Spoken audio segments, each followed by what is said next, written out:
Dzisiaj zajmiemy się człowiekiem, który od 700 lat ma w Polsce najgorszy możliwy PR. Gdybyśmy zrobili sondę uliczną i zapytali, z czego kojarzy się Ci Konrad Mazowiecki, 90% odpowiedziałoby: sprowadził Krzyżaków. Reszta pewnie by dodała: i przez niego mieliśmy zabory, wojnę, problemy. Ale czy sprawiedliwie jest oceniać polityka XIII-wiecznego przez pryzmat tego, co stało się 200 czy 300 lat po jego śmierci? Czy Konrad był po prostu nieudacznikiem, który podpalił własny dom, czy może wytrwałym graczem, który po prostu przelicytował? Dziś, opierając się na świetnej biografii pióra Agnieszki Tetyrycz-Puzio, spróbujemy wejść w buty człowieka, który sam siebie tytułował kniaziem wielkim lackim. Zobaczymy świat, w którym lojalność była towarem deficytowym, a granice między swoim a wrogiem zmieniały się z każdą ucztą. Zapnijcie pasy, jedziemy na XIII-wieczne Mazowsze. Żeby zrozumieć Konrada, musimy zrozumieć traumę jego dzieciństwa. Wyobraźcie sobie rok 1194, Kraków. Uczta, Kazimierz Sprawiedliwy, ojciec Konrada, pije kielich wina i pada martwy. Nagła śmierć, plotki o otruciu, chaos. Konrad ma wtedy około 6-7 lat. Jest najmłodszy, ma starszego brata Leszka Białego i ma matkę, Helenę Znojemską. To jest postać, o której warto zrobić osobny odcinek. Kobieta roztropna ponad niewieścią płeć, jak pisali kronikarze. To ona w świecie rządzonym przez brutalnych mężczyzn musiała wywalczyć dla swoich synów przetrwanie. Konrad dorastał w atmosferze oblężonej twierdzy. Widzi, jak potężni wujowie, jak Mieszko Stary próbuje odebrać mu dziedzictwo. Widzi krew pod Mozgawą, gdzie o tron dla jego rodziny giną setki ludzi. Agnieszka Tetyrycz-Puzio w swojej książce zwraca uwagę na to, jak to wychowanie u boku silnej matki i w cieniu starszego brata ukształtowało jego charakter. Konrad nie mógł być miękki. Musiał być twardy, a może nawet brutalny, żeby w ogóle go zauważono. Dzielą się z bratem Polską. Leszek bierze Kraków, ten prestiżowy, ale gorący stołek, a Konrad dostaje Mazowsze i Kujawy. I tu zaczynają się prawdziwe schody. Wyobraź sobie, że mieszkacie na Mazowszu w roku 1220. Wasze życie to ciągły strach. Z północy gęstych lasów wypadają Prusowie. To nie są bitwy rycerskie, to są rajdy. Palenie wiosek, rzeź, branie ludzi w niewolę. Mazowsze krwawi. Konrad próbuje wszystkiego. Organizuje wyprawy krzyżowe, nie wychodzą. Buduje system obrony, Prusowie go omijają. W końcu wpada na pomysł, który z dzisiejszej perspektywy nazwalibyśmy największym błędem strategicznym. Zanim jednak pojawi się zakon Najświętszej Marii Panny domu niemieckiego, czyli nasi ulubieni krzyżacy, Konrad próbował z lokalnymi graczami. Powołał zakon dobrzyński, ale było ich za mało, byli za słabi. I wtedy pojawia się propozycja: zakon szpitalników, który wyleciał właśnie z Węgier za zbytnią niezależność. Konrad myśli: skoro Węgry ich pognali, to ja będę mądrzejszy. Dał im ziemię chełmińską, ale jako lenno. Będą moją tarczą. W książce Tetyrycz-Puzio czytamy bardzo ważną rzecz. Konrad nie był ani pierwszym, ani ostatnim władcą, który dla realizacji swoich doraźnych celów politycznych posługiwał się obcą siłą zbrojną. Sprowadzenie Krzyżaków nie było wyrazem słabości, lecz elementem szeroko zakrojonej strategii opanowania pogranicza pruskiego. Problem w tym, że Krzyżacy mieli lepszych prawników niż Konrad. Słynny złoty bulat z Rimini, rzekomo nadany przez cesarza, dawał im prawo do ziem, które zdobędą. Konrad o tym nie wiedział, albo zlekceważył. Chciał mieć psów kończych na smyczy, a sprowadził wilki, które zaczęły budować własny las.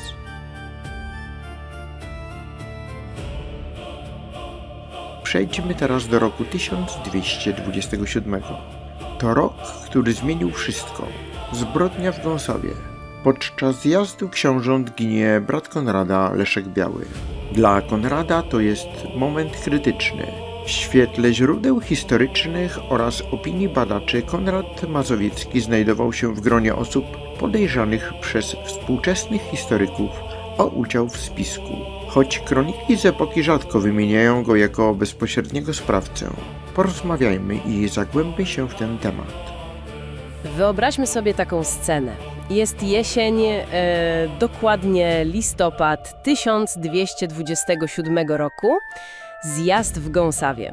Najpotężniejsi książęta po długich godzinach takich bardzo ciężkich, wyczerpujących negocjacji politycznych postanawiają wreszcie odpocząć. No, w końcu to byli tylko ludzie. Dokładnie. Udają się do łaźni. Jest gęsta para, relaks, wreszcie chwila oddechu od wielkiej polityki, intryg i przesuwania granic na mapie. Taka cisza przed burzą, jakby na to nie patrzeć. I to jaką burzą. Nagle ten błogi spokój zostaje brutalnie, krwawo przerwany. Zbrojny atak, kompletny chaos i panika. Książę Leszek Biały wybiega, próbuje uciekać konno. Niestety bezskutecznie. Właśnie. Napastnicy dopadają go niedaleko pobliskiej wsi i ginie tragiczną śmiercią. Z kolei książę Henryk Brodaty, on cudem unika najgorszego. Zostaje ciężko ranny w samej łaźni, a życie ratuje mu wierny rycerz. Peregryn z Wissenburga. Tak jest, Peregryn, który sam ginie, osłaniając władcę własnym ciałem. Wiesz, to był wstrząs, który dosłownie zatrząsł w posadach całym ówczesnym światem. Ten brutalny zamach w Gąsawie, on zmienił bieg historii w naszej części Europy na całe dekady. Zburzył tę całą równowagę sił. Zdecydowanie. Zburzył i tak już niesamowicie kruchą równowagę sił, złamał resztki zasad dawnego senioratu, no i rozpoczął bezwzględną, po prostu otwartą walkę o władzę. Od tego momentu nikt już nie mógł czuć się bezpieczny. I wiesz, co jest najlepsze? To wcale nie jest scenariusz jakiegoś mrocznego, historycznego thrillera, tylko to wydarzyło się naprawdę. I dzisiaj w naszej analizie prześwietlimy akta tej zbrodni. Oj, tak, będzie co analizować. Naszym przewodnikiem po tym XIII-wiecznym miejscu zbrodni będą najnowsze analizy historyczne, a w szczególności niesamowicie szczegółowe opracowanie Agnieszki Teterycz-Puzio o Konradzie I Mazowieckim. Świetna, bardzo wnikliwa praca. Prawda? Nasza misja na dziś to przyjrzeć się postaci rodzonego brata ofiary, bo Konrad Mazowiecki przeszedł do historii jako władca, powiedzmy to wprost, okrutny i jako porywczy furiat. Taki dyżurny, czarny charakter polskiego średniowiecza. Dokładnie tak. I pytanie brzmi, czy to on pociągał za sznurki w Gąsawie, czy zlecił morderstwo własnego brata, żeby, przejąć władzę nad Polską? A może padł ofiarą jednej z największych kampanii oszczerstw w historii tak zwanej czarnej legendy? Wiesz, dla każdego, kto choć trochę interesuje się mechanizmami władzy, i to niezależnie od tego, o jakiej epoce mówimy, czy to XIII wiek, czy współczesne korporacje, ta historia to jest absolutny kurs mistrzowski. Albo mroczne ostrzeżenie. Och, właśnie. Pokazuje bardzo dobitnie, jak zimny, taki czysty, polityczny pragmatyzm potrafi w ułamku sekundy całkowicie zdominować więzy krwi. To wiedza, która świetnie tłumaczy, dlaczego polityka tak często przypomina bezwzględną grę w szachy, gdzie stawką są wpływy i potęga, a pionkami żywi ludzie. Dobrze, to przenieśmy się w czasie do momentu tuż po zbrodni. Opada para w zdemolowanej łaźni, mamy trupa, mamy narzędzie zbrodni, szukamy motywu i sprawców. Zacznijmy od bezpośrednich podejrzanych, którzy się tam kręcili. No bo lista gości tego zjazdu to było swoiste kto jest kim ówczesnego świata polityki. Atmosfera od początku była gęsta, wrogość wręcz wisiała w powietrzu. Kto miał najwięcej do ugrania? Zdecydowanie napięcie można było kroić nożem. I niemal natychmiast po zamachu palce oskarżycieli skierowały się w stronę dwóch konkretnych postaci.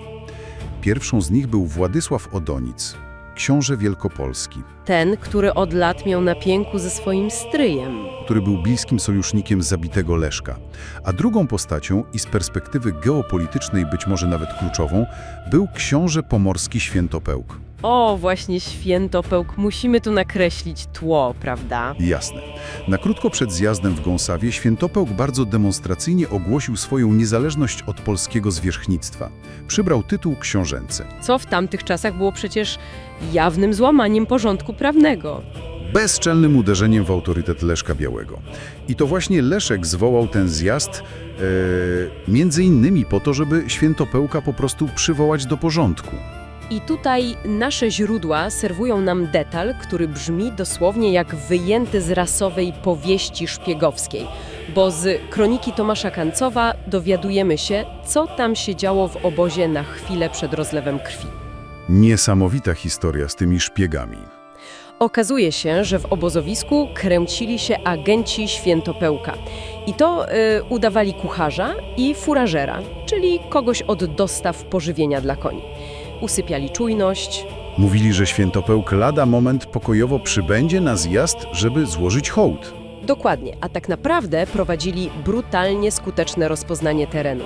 Gdzie kto śpi, gdzie są straże, kiedy książęta będą najbardziej bezbronni. To doskonale pokazuje, z jak dobrze zaplanowaną operacją mamy tu do czynienia. Zbrojna napaść na władców w czasie odpoczynku to nie jest coś, co robisz w przypływie złości. Wymagało potężnej logistyki. Zdecydowanie. Synchronizacja ataku. Kancow wręcz opisuje Świętopełka jako władcę o niezwykle chłodnym umyśle. Miał środki, miał ludzi, no i miał doskonały motyw. Mamy zuchwały zamach, ewidentnych wrogów politycznych na miejscu zbrodni, tacy po prostu podręcznikowi podejrzani. Sprawa wydaje się zamknięta. Z pozoru tak to wygląda. Więc dlaczego w ogóle na liście podejrzanych nagle ląduje rodzony brat ofiary, Konrad Mazowiecki? Przecież Konrada w tej Gąsawie w ogóle wtedy nie było. I to rodzi ważne pytanie o to, kto tak naprawdę najwięcej zyskał na tej śmierci.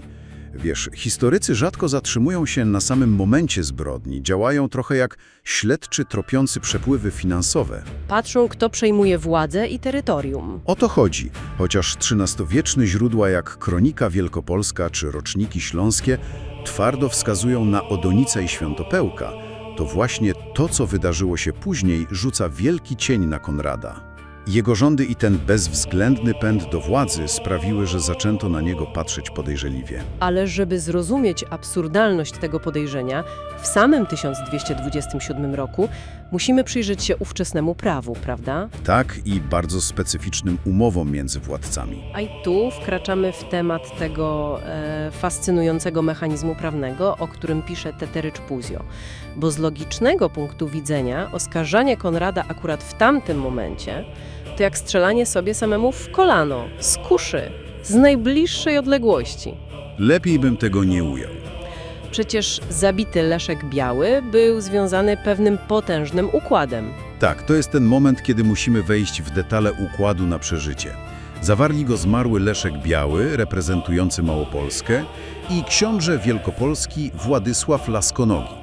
Ten dokument to klucz do zrozumienia upadku teorii o winie Konrada. Mechanika tego układu była w sumie prosta. Na czym to dokładnie polegało? Że w razie śmierci jednego, drugi zawiera wszystko. W ogromnym uproszczeniu tak. Zasada była po prostu brutalna w konsekwencjach. W przypadku wcześniejszej śmierci jednego z książąt, ten, który przeżył, z automatu przejmował terytorium zmarłego. Czyli po śmierci Leszka Białego cała jego domena, Kraków, Sandomierz, Przechodziła w ręce Władysława Laskonogiego. Omijało to rodzonego brata Leszka, czyli Konrada. trzeba tu koniecznie dodać jeden ogromnie ważny, wręcz zaskakujący fakt, który tłumaczy, dlaczego Leszek to w ogóle podpisał. Otóż Władysław Laskonogi był od Leszka Białego starszy o dobre 20 lat. W XIII wieku to była przepaść pokoleniowa. Dokładnie. Ryzyko dla tego młodego wydaje się znikome. Prawie zerowe. On po prostu czeka na naturalną śmierć konkurenta. To miał być świetny interes dla Leszka. I teraz spójrzmy na to z perspektywy Konrada Mazowieckiego. Śmierć brata sprawiła, że ten genialny plan zamienił się w katastrofę. To stary Laskonogi zjawił się w Krakowie i przejął władzę. Konrad został z absolutnie niczym. Zgadza się. Konrad traci też bardzo ważny gród terytorialny. Traci Bydgoszcz. Na rzecz Świętopełka. Właśnie, tego samego, który się uniezależnił i którego szpiedzy udawali kucharze. To, co jest tutaj fascynujące, to fakt, że Konrad był z punktu widzenia motywu zupełnie czysty. Z perspektywy 1227 roku on jest wielkim przegranym. Zabicie brata było mu po prostu wybitnie nie na rękę. Gdyby Leszek żył, to po śmierci starszego Laskonogiego Bracia dysponowaliby przecież ogromnym terytorium. Zdecydowanie. Konrad mógłby liczyć na ochronę i nadania ziemskie. A tak stracił sojusznika i zyskał potężnych wrogów u granic. Czekaj, w takim razie, skoro fakty tak brutalnie go bronią, nie miał motywu, stracił na tym, to dlaczego my w ogóle o nim rozmawiamy w kontekście tego morderstwa? Skąd ta czarna legenda? Wszystko przez to, co Konrad zrobił niedługo potem. Wchodzi w twardy sojusz polityczny z jego domniemanym mordercą. Muszę ci tu wejść w słowo, bo to się po prostu wymyka wszelkiej logice. Czyli Konrad sprzymierza się z Władysławem Odonicem, z tym człowiekiem, o którym wszyscy dookoła mówią, że zorganizował zamach w Gąsawie. Z tym samym. Przecież to brzmi jak jakaś aberracja. Jak to w ogóle możliwe z psychologicznego punktu widzenia? Czyżby go zupełnie nie obchodziła śmierć brata? Gdzie jakaś rodowa zemsta? Żeby pojąć ten szokujący ruch, musimy na chwilę odrzucić naszą dzisiejszą moralność i zrozumieć nadrzędny życiowy cel Konrada. Tym celem nie była honorowa zemsta. Chodziło o Kraków, prawda? Właśnie. Kraków – symbol władzy. Mordercy brata to jedno, ale tu i teraz wrogiem numer 1 stał się Władysław Laskonogi, bo to on siedział na tronie w Krakowie i blokował Konradowi drogę. A z kim Laskonogi walczył w Wielkopolsce? Z własnym bratankiem, Władysławem Odonicem. Klasyczna zasada wróg mojego wroga jest moim przyjacielem. Dokładnie tak. Skrajnie zimna kalkulacja. Konrad wybrał polityczny pragmatyzm ponad lojalność. Uznał, że musi zawrzeć pakt z Odonicem bez względu na to, jak brudne ręce miał Odonic po Gąsawie. To dawało mu jedyną szansę na walkę o tron. To rzuca absolutnie nowe światło na sprawę. I w sumie świetnie tłumaczy spór historyków. Bo wiesz, profesor Gerard Labuda bardzo mocno akcentuje ten wyrachowany sojusz, ale wprost nie oskarża Konrada o sprawstwo zamachu. Widzi jego cynizm, ale noża w ręku nie dostrzega. Dokładnie. A inni badacze? Z kolei Janusz Bieniak patrzy na wojnę informacyjną. Pokazuje, że oskarżenia w stronę Odonica płynęły z różnych zwaśnionych dworów. Konrad wchodził więc w układ z politykiem, który oficjalnie miał łatkę zabójcy, ale w nauce są jeszcze bardziej kontrowersyjne teorie. O tak, tu musimy się zatrzymać. Jerzy Mularczyk. Ten historyk idzie w swoich badaniach, no powiedzmy sobie, zupełnie po bandzie. O tak, jego teza jest niesamowita. On twierdzi, że zbrodnie uknął ocalały z rzezi w Łaźni książę Henryk Brodaty, żeby po prostu wyeliminować konkurencję. Czekaj, musimy to przeprocesować. Tego samego Brodatego, który cudem uniknął śmierci? Którego własnym ciałem zasłaniał Peregryn z Wissenburga. Przecież to jest poziom intrygi z House of Cards. Zorganizować zamach, w którym samemu niemal dostaje się mieczem tylko po to, żeby odsunąć od siebie podejrzenia. To brzmi nierealnie, a jednak taka teza pada. To tylko pokazuje, jak niejasna to jest sprawa. Nikt nie przeprowadził rzetelnego śledztwa. Każdy ocalały władca ruszył do walki o ziemię Leszka, a Konrad po prostu najszybciej odrzucił emocje i zaczął wykorzystywać tę próżnię. Ale jeśli dowody tak mocno obciążają innych, a Konrad nie miał w tym interesu, Odpowiedź leży bezpośrednio w jego specyficznym, wyjątkowo trudnym charakterze. i tutaj robi się naprawdę ciekawie. Bo z źródeł wyłania się obraz Konrada, który był osobiście po prostu furiatem i tyranem.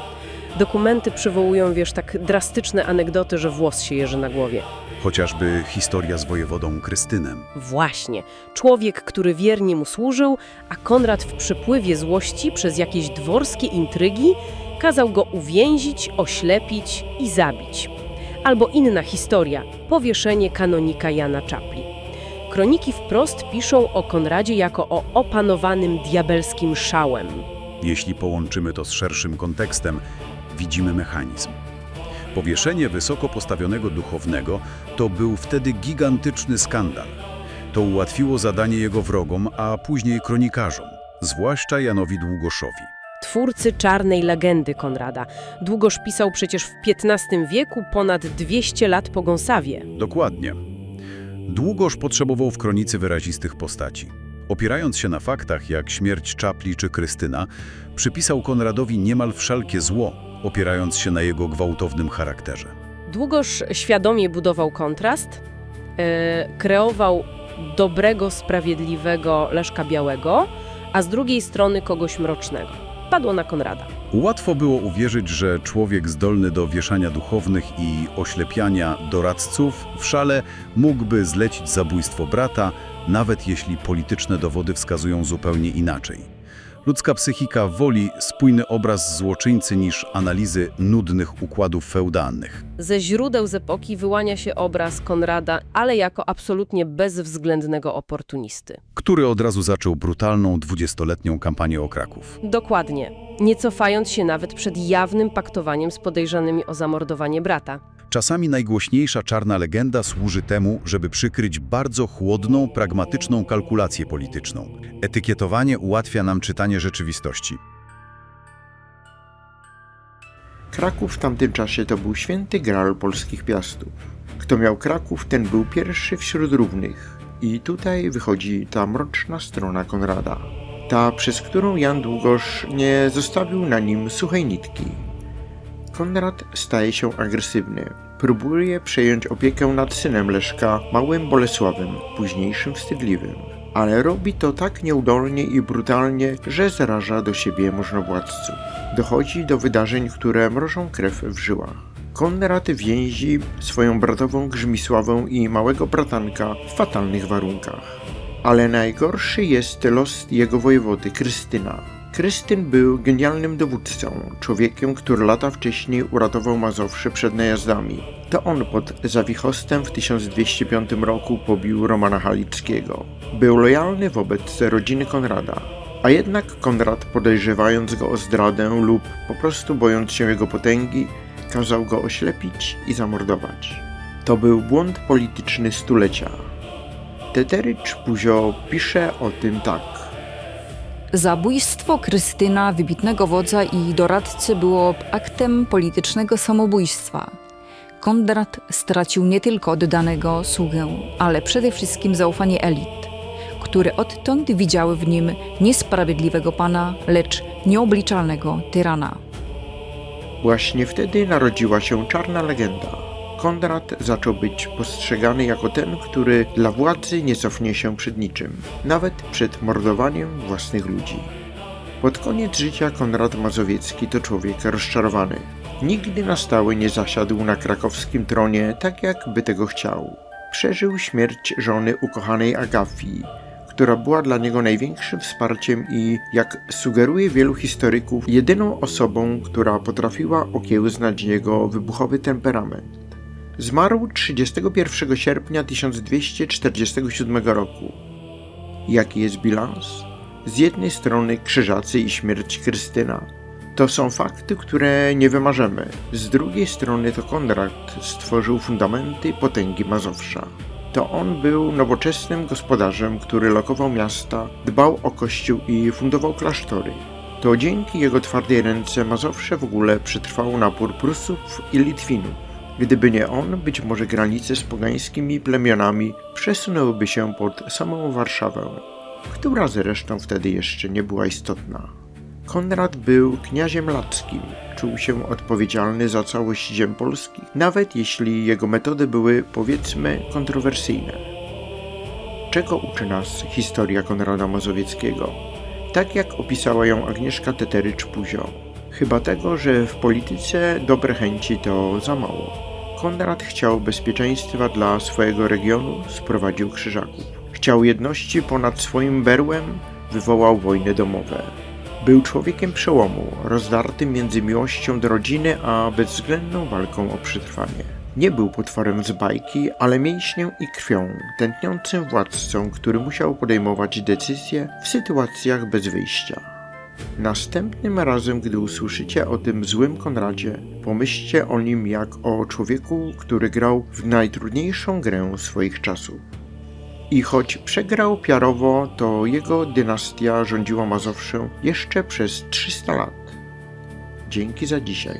Jeśli podobał Wam się ten odcinek, koniecznie sięgnijcie po książkę Konrad I Mazowiecki. Tam znajdziecie jeszcze więcej detali z tego fascynującego okresu. Do usłyszenia w kolejnej podróży w czasie.